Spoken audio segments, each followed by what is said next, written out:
I wanted to talk about masculine and feminine energies. This is helpful, obviously, if you're a massage therapist or if you want to know a little bit more about crystals and gems.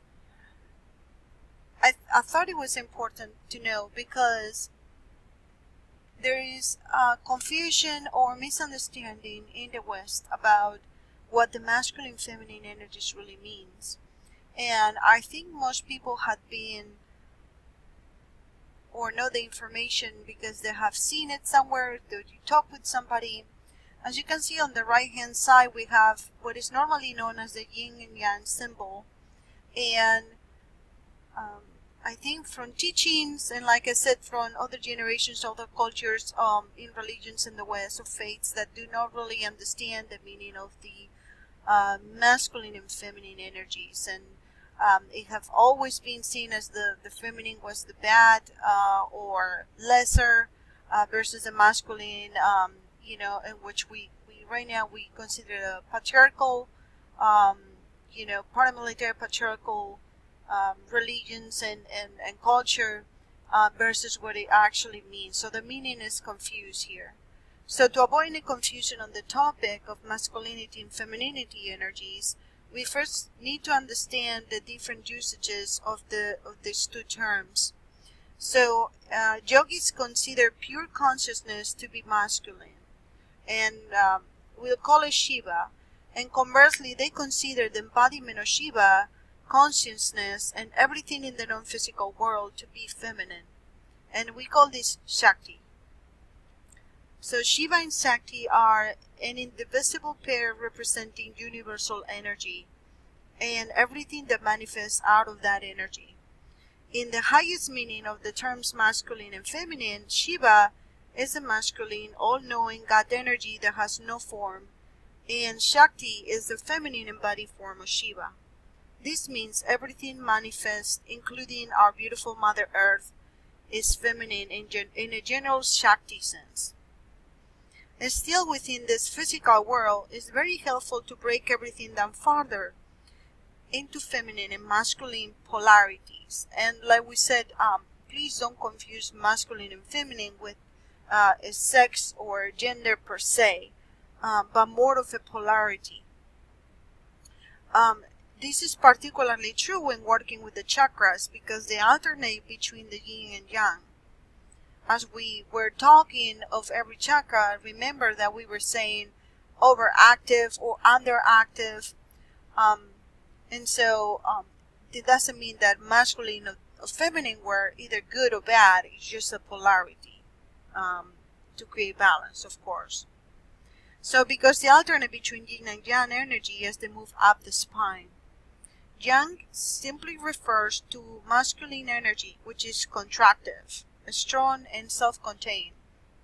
This is the kind of energy that seeks to express itself through external goals and outward success.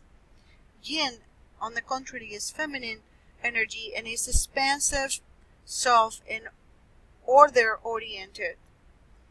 Yin seeks to express itself through rich inner experiences and meaningful relationships.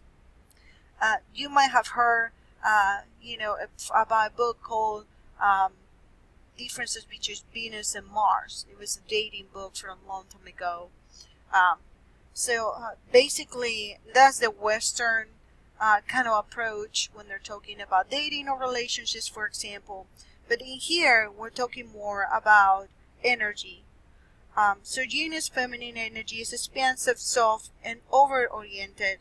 And yin seeks to express itself through rich inner experiences and meaningful relationships. Men and women carry equal amounts of these two types of energy in their spiritual essence. But gender, hormones, socialization, environment, and other personal beliefs start to create inequalities in how these two energies are experienced and expressed in our bodies, especially in Western culture.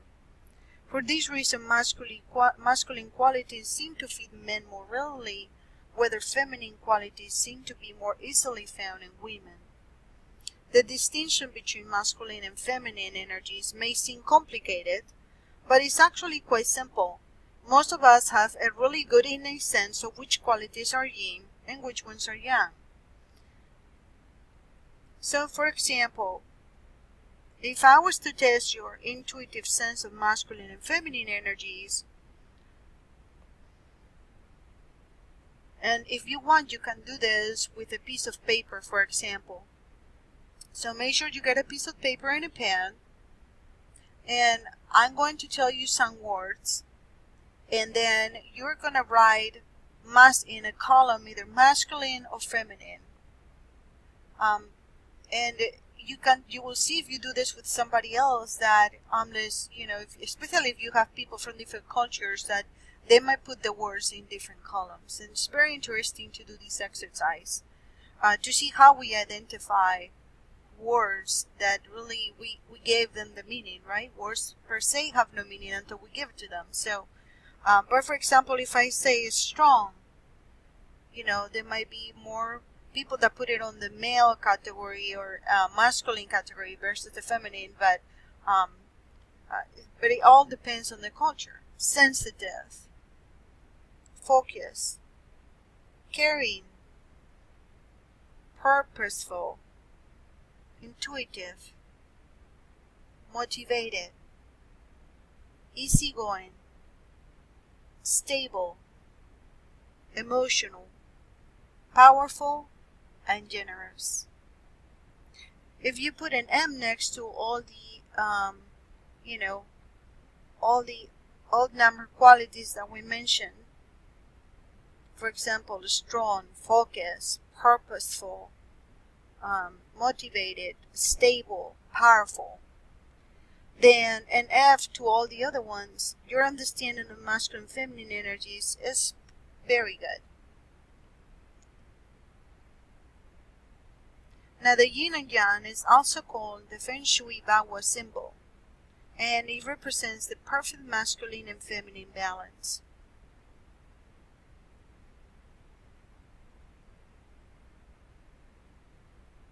Because your chakras pulsate consistently between masculine and feminine energies, we are all innately set up for energetic yin-yang balances. Still, navigating these polarities in a physical body can be challenging sometimes. One thing that really helps is being aware of the places in your body where these opposing energies meet. Those powerful places where adjacent chakras meet are called the chakra nexus points, and the primary chakra nexus points are located between your root and your sacral chakra, which is deep in your pelvis, between your solar plexus and the heart chakra at the bottom of your heart, and between your throat and brow chakra or third eye chakra in the upper palate of your mouth. Now, we also have what is called secondary chakra nexus points, and there's two most important ones. One is between your sacral and solar plexus in your lower belly, and then also between your heart and your throat chakra in your higher heart. All of these have, which we're not going to cover in this presentation, but if you take my chakra course, we can explore further. All those nexus points are the absolute opposites of each other, and they also are related to organs and diseases. So if you're interested in knowing more about masculine and feminine energies, I will urge you to purchase my course, which will be coming up next month, which is Chakra 101 for healing or quantum chakra healing. I hope that you enjoyed this lecture where we have investigating deep into what the chakra is, because what we're trying to learn is how our inner balance and how our motivation, our chakras balance our crystals, and that's what we've been covering this information. I hope that you find it useful. I will see you in the next lesson.